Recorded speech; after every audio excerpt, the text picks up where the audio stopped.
Hi, today we're gonna talk about an interesting topic. As you can see from the title, renal endocrinology, ADH mechanism of action. So you've clicked on this video and probably you've heard of a hormone known as ADH. So today we'll talk about the mechanism of ADH or how antidiuretic hormone exerts its effect on certain type of cells within the body. So before starting with antidiuretic hormone, let's talk about basic renal anatomy and basic renal histology. So if you take a cross section through the kidneys, as you can see here, we can look at the basic unit within the kidneys, which is the nephron, as you know. The nephron consists of several kinds of tubules. We start with the proximal tubule, the loop of Henle, descending loop of Henle, ascending loop of Henle.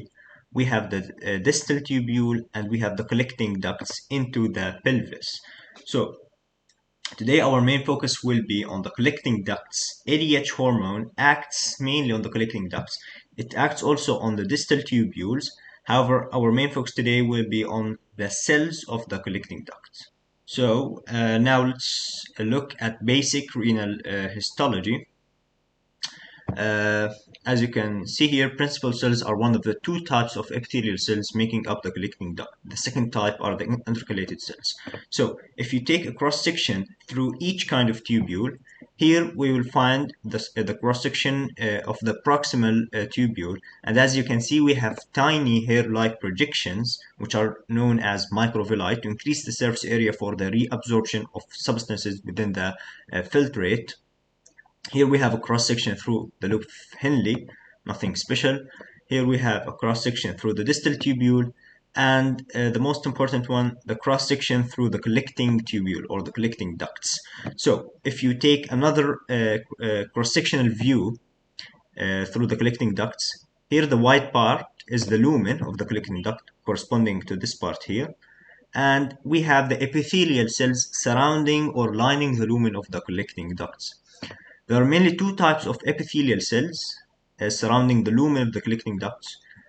One of them are called the principal cells, and we have the intercalated cells. ADH works and acts on the principal cells, and today we'll mainly talk about the principal cells. Intercalated cells are usually involved in acid-base homeostasis to acidify the urine, tubular secretion. They are involved with hydrogen carbonate ions and hydrogen ions and so on. However, today we'll focus on the principal cells and how ADH makes its effect or exerts its effect on the principal cells, which are the main and the most abundant epithelial cells within the collecting ducts. So now let's get into the real work, ADH or vasopressin secretion. ADH and vasopressin are quite the same, and they'll be interchangeable words from now. So ADH or vasopressin, antidiuretic hormone, is released into the bloodstream by neurosecretory cells ending in the posterior pituitary gland. As you know, or as you might know, that the pituitary gland has two main lobes or two main parts, the anterior part or the front part, and we have the posterior pituitary gland or posterior part, which is the rear part or the back part. ADH or vasopressin is released by the posterior pituitary gland by a specific type of neurosecretory cells. Neurosecretory cells are mainly neurons that are capable of releasing and secreting hormones. So ADH is released by these neurosecretory cells starting from the hypothalamus, and usually ADH is stored within the posterior pituitary gland. Now, stimulation of ADH secretion, if a certain stimuli is detected, ADH secretion is stimulated by the hypothalamus and specifically by certain types of nuclei within the hypothalamus, known as the paraventricular and the supraoptic nuclei of the hypothalamus. So special types of stimuli are detected within the supraoptic and the paraventricular nuclei of the hypothalamus, and this stimulates ADH secretion, stored ADH secretion by the posterior pituitary gland into the bloodstream.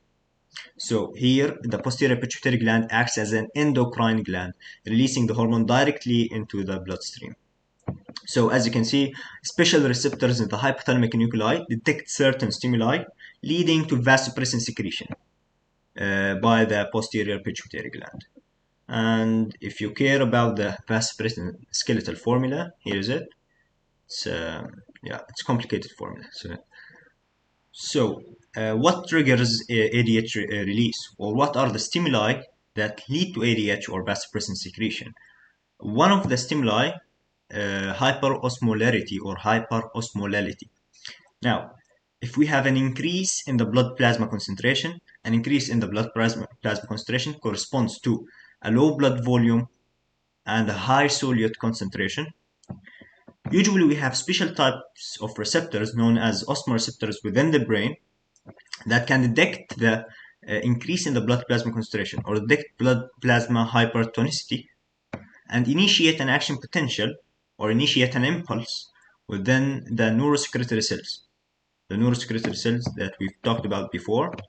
So, if an action potential is initiated within these neurocells, special hormones such as ADH are released by the posterior pituitary gland to maintain homeostasis.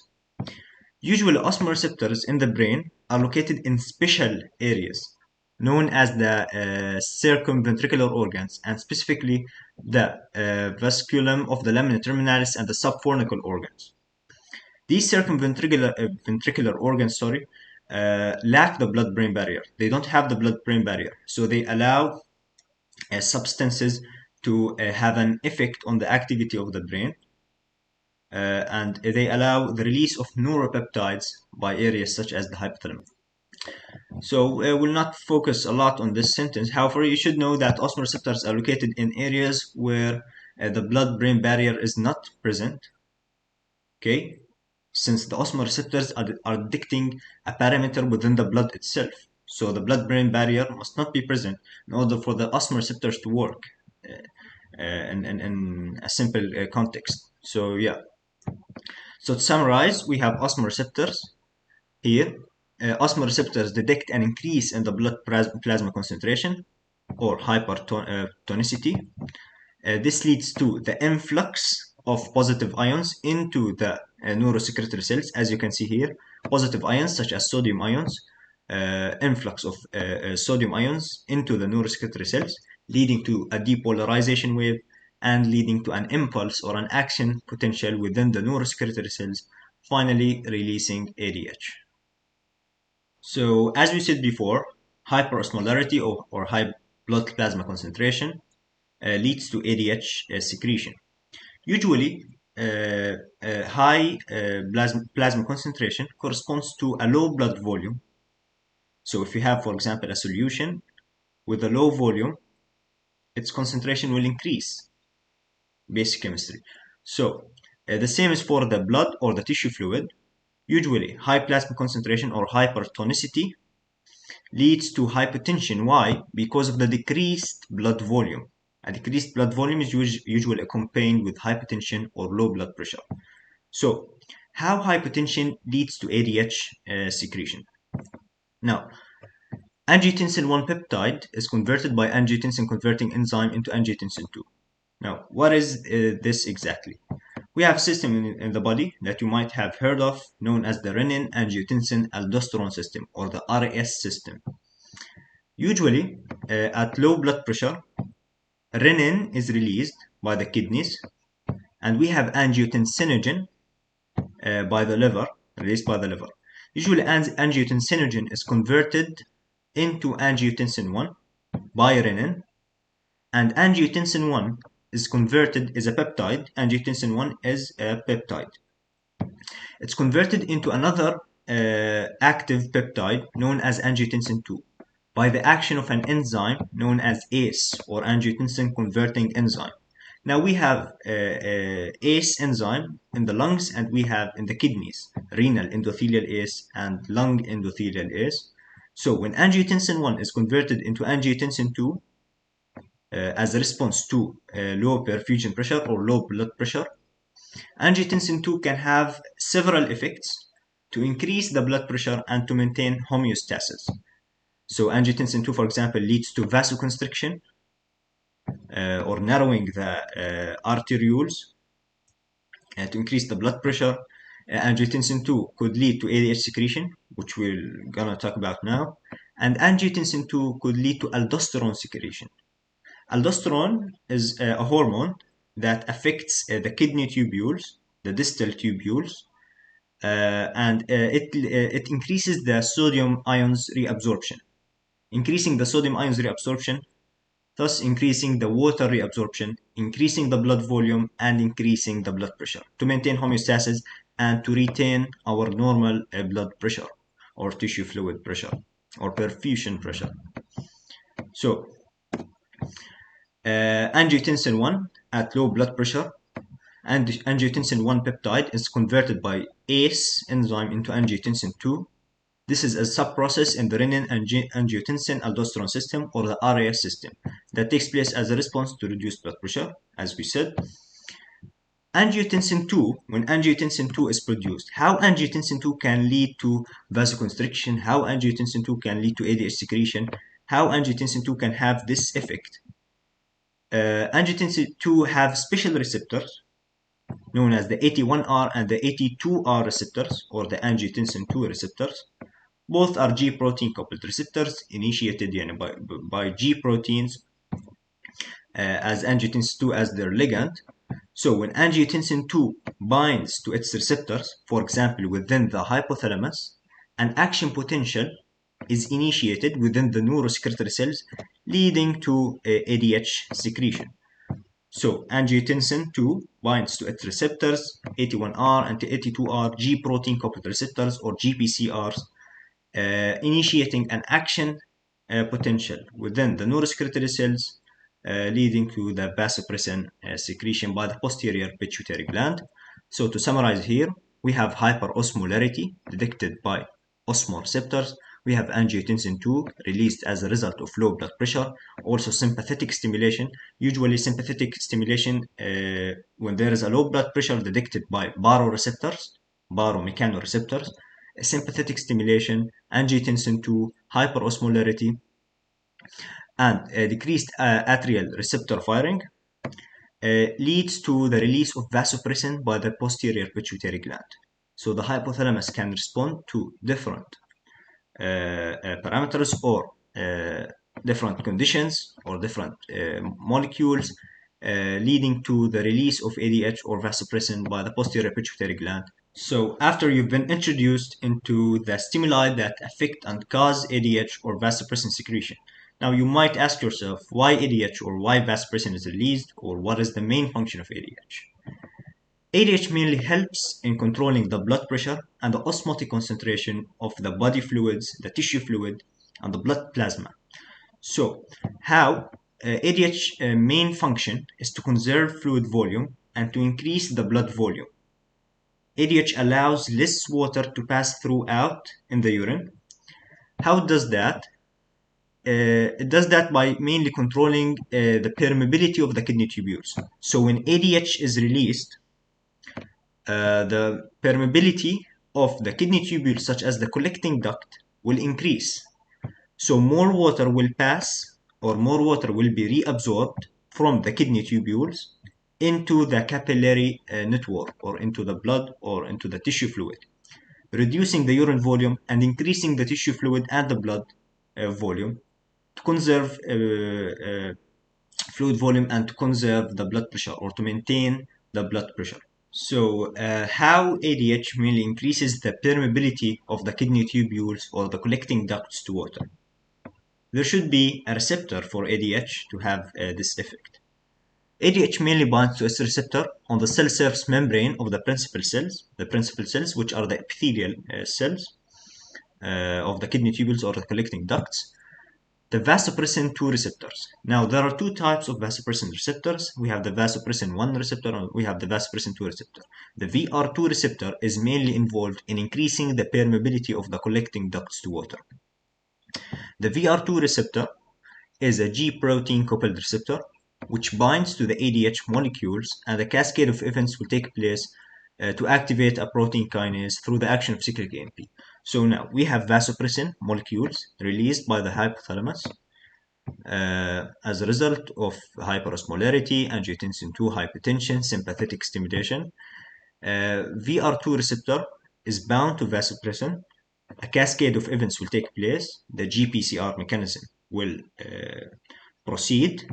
The gpcr mechanism involves the production of a second messenger molecule known as cyclic AMP or CAMP from ATP. So cyclic AMP is produced by the dephosphorylation of ATP. Cyclic AMP can activate a master regulator protein within the cell known as pKa or a protein kinase A. So CMP activates protein kinase A. Now protein kinase A is produced in most of the physiological process that depend on CMP. So usually CAMP dependent processes involve the action of pKa or protein kinase A.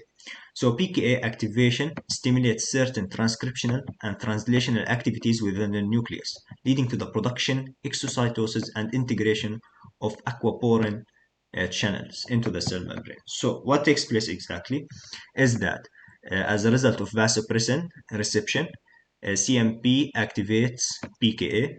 Protein kinase A can alter the gene expression, and it could have an effect on the genes.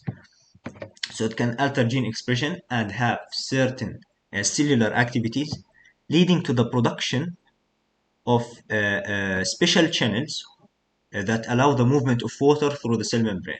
These channels are known as the Aquaporin Channels, and specifically the Aquaporin 2 channels. So pKa leads to the exocytosis and integration of these Aquaporin 2 channels into the cell membrane of the principal cells. So if we increase the number of the aquaporin or water channels, the permeability of the kidney tubules to water will increase. So as you can see here, we have the aquaporin 2 channels. Now here we have the tubular fluid or the lumen of the collecting duct, for example. And we have here the blood capillary and the tissue fluid. So if ADH increases the number of these blue channels or water channels, more water will be reabsorbed from the tubular fluid into the principal cells and then into the capillaries or the blood by osmosis. Water will move from these cells into the peritubular fluid and the peritubular capillaries by osmosis. So more water is reabsorbed into the blood and the peritubular fluid, and the urine will become more concentrated. So this is the main action of ADH, and this is how it increases the permeability of the kidney tubules to water. Now notice that we have two membranes known as the apical membrane and the basolateral membrane.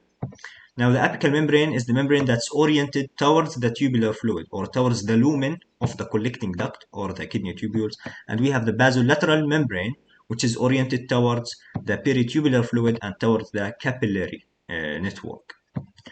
So yeah, aquaporin 2 channels are usually integrated as a result of the protein kinase A activity into the apical membrane, so more water will diffuse from the tubular fluid into the principal cells. Now let's have a quick look on the aquaporin water channels. Usually the aquaporin water channels, or always the aquaporin water channels, are integral membrane proteins. So they lie mostly within the hydrophobic part of the cell membrane, allowing the transfer of water, in some cases small solutes, across the membrane. So in the principal cells, we have three main types of aquaporin channels. We have the aquaporin 2 channels on the apical membrane, facing or orienting towards the tubular fluid. Also, we have other types of aquaporin channels known as the aquaporin 3 and aquaporin 4 channels. The aquaporin 3 and aquaporin 4 channels allow water molecules to exit the principal cells and to move into the peritubular fluid and into the peritubular capillaries or the blood. So, aquaporin 2 channels allow the movement of water by osmosis from the tubular fluid into the principal cells. Now, the water has to move into the blood. How? Aquaporin 3 and Aquaporin 4 channels allow the movement of water from the cytosol of the principal cells or these epithelial kidney tubule epithelial cells into the tissue fluid, peritoneal fluid, and the blood. Now let's talk about another type of vasopressin receptor, the vasopressin 1 receptor. Now ADH increases the permeability of the kidney tubules. It also leads to vasoconstriction, so it will increase or maintain the blood pressure.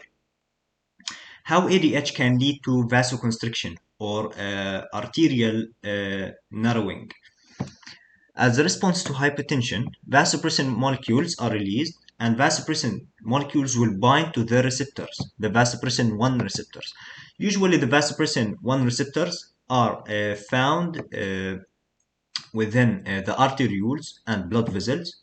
When vasopressin binds to its V1R or VR1 receptors, a special kind of gpcr leads to the production of a substance known as IP3 or inositol triphosphate. This inositol triphosphate is usually involved in many other body processes in increasing the intracellular calcium ion concentration. So IP3 molecules released by this G protein coupled receptor, this type of GPCR, IP3 molecules can signal the release of calcium ions from the endoplasmic reticulum of the cell, and IP3 molecules could lead to the influx of calcium ions into the cells, overall increasing the intracellular calcium ion concentration. Now, increasing the intracellular calcium ion concentration within the smooth muscle cells of the blood vessels or the arterioles will lead to the contraction of these smooth muscle cells, as muscular contraction is dependent on calcium ions. The release of calcium ions will lead to muscular contraction or smooth muscle contraction of the arterioles, leading to a narrower lumen of the arterioles and thus vasoconstriction, increasing blood blood flow resistance, and increasing the blood pressure. So, ADH binding to VR1 stimulates smooth muscle contraction within the blood vessels, leading to vasoconstriction and increased resistance to blood flow, thus increasing the blood pressure. Another thing is that during this GPCR response, a molecule known as DAG or diacylglycerol is produced. This DAG activates a protein kinase C or PKC, leading to a hormone, adrenocorticotropic hormone or ACTH release. Adrenocorticotropic hormone mainly acts on the adrenal gland or the adrenal cortex. So when ACTH hormone is released, it acts on the three parts of the adrenal cortex: the zona glomerulosa, the zona fasciculata, and the zona reticularis. Each region release a special type of hormones from the adrenal gland. As you can see here, the cross section through the adrenal gland. Here we have the cortex, and here we have the medulla. Usually the medulla is associated with the release of catecholamines such as adrenaline, epinephrine, and norepinephrine, and the cortex is associated with the release of hormones such as glucocorticoids, such as cortisol, mineral corticoids such as aldosterone and androgens. So ACTH targets the adrenal cortex and leads to glucocorticoids, mineral corticoids, and androgens release. Androgens such as testosterone, mineral corticoids such as aldosterone. When aldosterone is released, the water reabsorption will also increase through the distal tubules. Let's look at some details of the vasopressin GPCR, some basic details. As I said before, CAMP or cyclic AMP, a second messenger, synthesis from ATP under the catalytic action of adenylate or adenyl cyclase enzyme. So usually we have here the vasopressin molecules binding into the receptors, the VR2 or the VR1 receptors. Here specifically the VR2 receptors. The G protein will basically move, special subunits of a G protein will move into the adenyl cyclase enzyme. Adenyl cyclase enzyme will catalyze the conversion of ATP into cyclic AMP molecules, and the cyclic AMP molecules will activate the inactive protein kinase A to produce the active protein kinase A. which has a lot of effects. So now let's talk about the basic feedback loop taking place, ADH feedback loop, to summarize the process. Firstly, we will have high blood osmotic pressure. High blood osmotic pressure, which means a high blood concentration or high plasma concentration or a reduced blood volume. High blood osmotic pressure stimulates hypothalamic osmoreceptors. Please do not confuse between osmotic pressure and the blood pressure itself. No, here high blood osmotic pressure refers to the osmotic concentrations or the solid concentrations. So osmoreceptors will detect an increase in the plasma concentration or plasma hypertonicity, activating or initiating an action potential within the neurosecretory cells. The neurosecretory cells mainly synthesize and release ADH. When an action potential takes place inside these cells, ADH or vasopressin molecules are released by the posterior pituitary gland. ADH can have a wide range of effects to retain the blood pressure and to retain the blood volume. Kidneys retain more water, which decreases urine output and thus concentrating the urine. Also, ADH has another effect on the skin. It acts on the sweat glands, decreasing the water loss by the perspiration or sweating. Perspiration or sweating, they are quite the same. So ADH can also reduce sweating, and reducing water loss. Also, arteries will constrict as a result of ADH action, which increases the blood pressure. And here, this is the angiotensin RAS system that we've talked about before, which is involved in this response. Let's look at this extra section talking about diabetes insipidus or vasopressin-related pathology. Usually, this is a pathological condition. Yeah, it might be interesting for you. So this is an uncommon disorder that causes an imbalance of the fluids in the body. Diabetes insipidus is usually involved with ADH, and it's related to ADH. The same way that diabetes mellitus is related to insulin, here we are talking about ADH.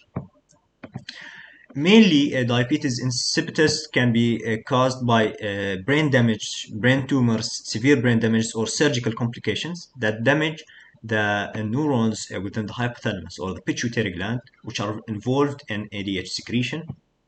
Now, there are three main types of diabetes insipidus. We have the central dipsogenic one. Usually, this is involved with reduced pituitary vasopressin release. So less vasopressin or ADH molecule ADH is released due to brain damage or AVP gene mutations. So a mutation in the vasopressin gene or brain damage, destruction of certain neurons within the pituitary and the hypothalamus could reduce the usual vasopressin secretion. Also, we have another type of diabetes insipidus, which is the nephrogenic one. The nephrogenic one is when the nephrons or the renal tubules develop resistance to vasopressin. The renal tubules can no longer respond to ADH molecules.